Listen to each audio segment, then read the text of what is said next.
Hi guys, welcome back to my channel. Happy 2024. I know that I was super inconsistent with my uploadings last year. There's a good reason for it, but I won't tell you right now.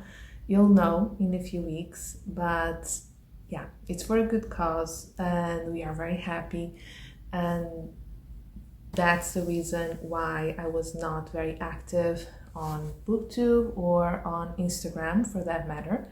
But I've decided that this year is going to be different, and I was thinking of ways to come back. I tried vlogging, but I'm not feeling it, so I figured I would do a good old Friday Reads video with a reading update, but also a book haul, because I got a lot of books last year that I never filmed, I never hauled them. Some of them I took photos and uploaded them to my Instagram, but others I didn't do anything. So with regards to what I'm currently reading, if you follow me on Goodreads, you'll see that I have so many books on my currently reading shelf. But I'm trying to focus on just reading one at a time. So right now I'm reading The Turn of the Screw by Henry James. This is one of the books that I got last year. I got it because, first of all, I don't have a copy of The Turn of the Screw. I've never seen these editions before. This is by Legend Press, and these are very, very affordable editions. I paid either €4 or less than €4. I can't be sure right now. So I wanted to read this book because a few years ago, my fiance and we watched The Haunting of Bly Manor, and I was told that it's loosely based on The Turn of the Screw. I can see it. I'm on page 67 out of 139 pages. And I can see the similarities, but it is very different from the show. So if you are thinking about reading the book because of Bly Manor, just know that it's going to be very different. Same thing with The Haunting of Hill House. The Netflix show is extremely different from the book. I'm actually a little bit upset that I watched Bly Manor without knowing that it was based on a book, because now I keep comparing the show and the book while I'm reading, and I'm wondering, like, where is this character, or why didn't this happen?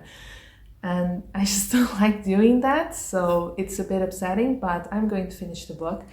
I'm enjoying it. Not sure if I'm a fan of Henry James' writing style. Some of his sentence structures are a bit convoluted, and you have to really pay attention to what you're reading. I have found myself rereading the same passage like once or twice, just to make sure that I understood the meaning, that the message I was trying to convey. But other than that, I'm enjoying it. I'm enjoying the story, and I think it is very atmospheric. I've been reading it at night mainly, and yeah, it's not like it's uncomfortable in any way, like I'm not scared, but it has one or two things that, I mean, if you are a little bit more sensitive, you might be just looking around you, like looking at the shadows in your bedroom and stuff. But I'm enjoying it nevertheless. So this is what I'm currently reading, like what I'm currently focusing on, even though I have so many books on the go. I want to finish this one before I move on, but now I'm going to show you some of the books that I got last year. So this is one of them. Another one that I got by Madox is The Good Soldier. So we follow the main character, John Dowell, and his failing marriages a few years before World War I. And that's all I know about this book, really. And I wanted this book, I bought it on a whim. I didn't know this book existed. I've never heard of this book, but it's before World War I. I wanted to get it just because of that. I'm a huge fan of like pre-war, post-war literature, and this is one that I think is going to be interesting. Don't know if you have read it. Let me know what you think about it. The other one that I got, I think I have a copy of this in my e-reader, and that's The Tenant of Wildfell Hall by Brontë. Again, this is by a relatively affordable publishing house, Scholastic, and I think I paid €4.55 for this book. Pretty good. The cover is really weird because it makes it seem like it's super spooky. I don't know if that's the vibe or not. But yeah, I plan on reading this year because I'm doing a Brontë Project 2024. I have a reel on my Instagram. I'll link my Instagram down below.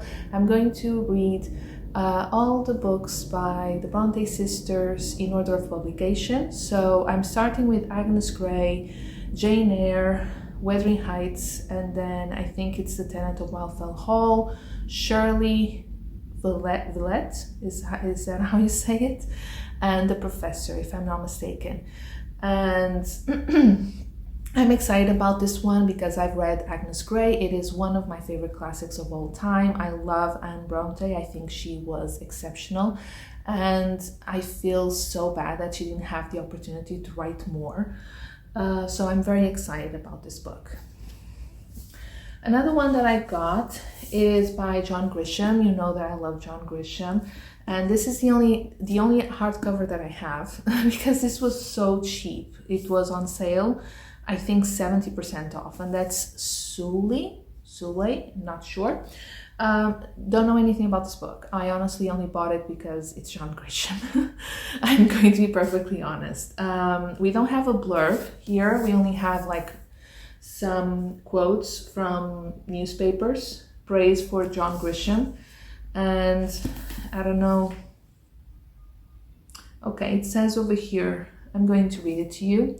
17-year-old Samuel Suleiman, I'm not sure, comes from a village in South Sudan, a war-torn country where 1/3 of the population is a refugee. His great love is basketball, and it may also bring him his big chance. He has been noticed by a coach taking a youth team to the United States. If he gets through the tournament, Samuel's life will change beyond recognition, but it's the longest of long shots. His talent is raw and uncoached. There are hundreds of better-known players ahead of him, and he must leave his family behind, at least at the beginning. Very different from what I'm used to with John Grisham. I really, really like his legal thrillers and his like courtroom scenes. So this sounds like it's going to be very different, but it's John Grisham and I'm going to read it. Now I'm going to show you the books that I got for Christmas. I got 3 books. I already read one of them at the beginning of the month. The first one, this is the one that I have already read. The Fall of the House of Usher and Other Tales by Edgar Allan Poe. My fiancé and I just finished, but yeah, recently finished the Netflix show, The Fall of the House of Usher. I remember reading this story at university, but I couldn't remember most of it. And again, don't read The Fall of the House of Usher if you think it's going to be like the TV show, because like the Netflix show, because it's not at all. But it was wonderful going back to it. There are a lot of stories here that I didn't know. The Fall of the House of Usher is super interesting, but I really like the black cats. It's one story. This story is strange because it made me very uncomfortable because I love cats, but at the same time, it was just so well written and raw. So I recommend it. The other 3, I mean, they were okay. There's one called Ligeia, I'm not sure. I would say that ranked 3 on the top 3, but the other 2 I was not a huge fan. But It was wonderful going back to Edgar Allan Poe. It's been a while, and it was a quick read, very short book. Wonderful to start the year. I also got The Woman in Black by Susan Hill. I've watched, again, didn't know this was based on a book, but I watched the film with Daniel Radcliffe. It is one of my favorites. Had no idea the book is this thick. Look at that. I had no idea, but we saw this edition by Vintage Classics at the bookshop, and my fiance took a photo, and yeah. It's just, look at that, so beautiful inside, red, but it is huge, and it has a ribbon for you to mark the page, which I love when books do that. Feels so fancy. But I had no idea The Woman in Black was this thick. But it is a book that I can't wait to read. The other one that I got, this is just, I'm going to be honest with you, I saw it and I was like, I love this book just because the cover is so beautiful. If you are not a long-time subscriber, but a subscriber, you know that I read Dracula and Dracula the Undead recently. Last year I read Dracula the Undead, and the year before Dracula. I am actually rereading Dracula right now. I got that, I don't know, I feel a little bit obsessed with Dracula right now. And I'm trying to read all the books that are about Dracula or retellings of Dracula, something like that. And I saw this one and I was like, I need to get it.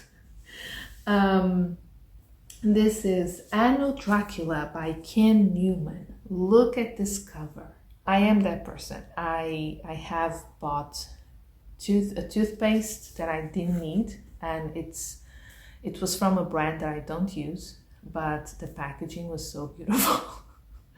It wasn't that expensive, actually. It was just a normal toothpaste you can get at the supermarket, but yeah, I'm that type of person.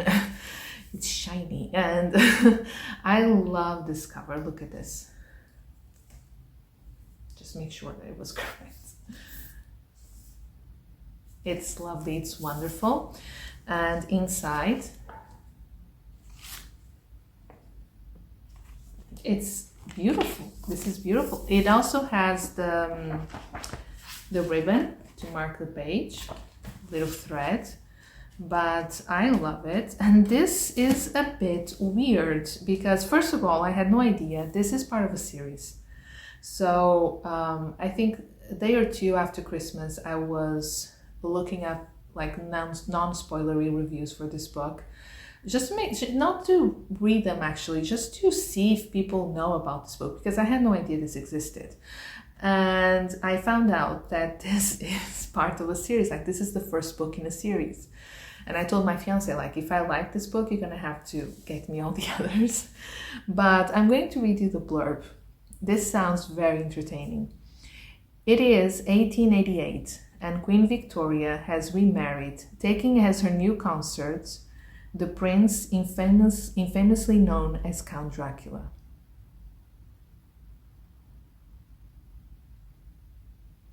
His polluted bloodline spreads through London as its citizens increasingly choose to become vampires. Come on. This is going to be so entertaining. I cannot wait to read this. I mean, this is going to be so much fun. In the grim back streets of Whitechapel, a killer known as Silver Knife is cutting down vampire girls. The eternally young vampire Genevieve Dieudonné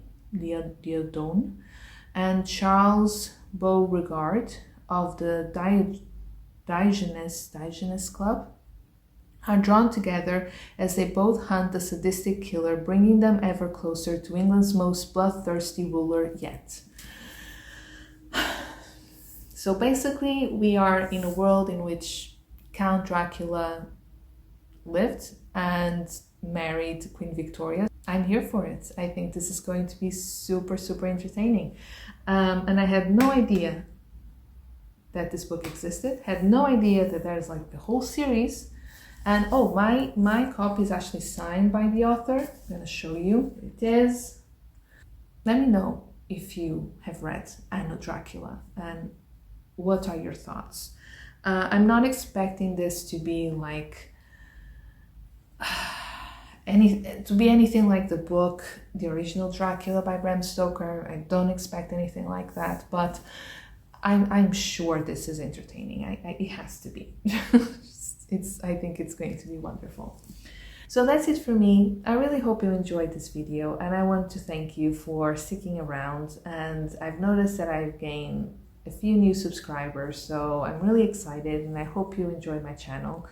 Don't forget to leave a comment, or if you don't feel comfortable, leave a thumbs up. Don't forget to subscribe if you're new, and yeah, let me know what other types of videos you would like to see from me.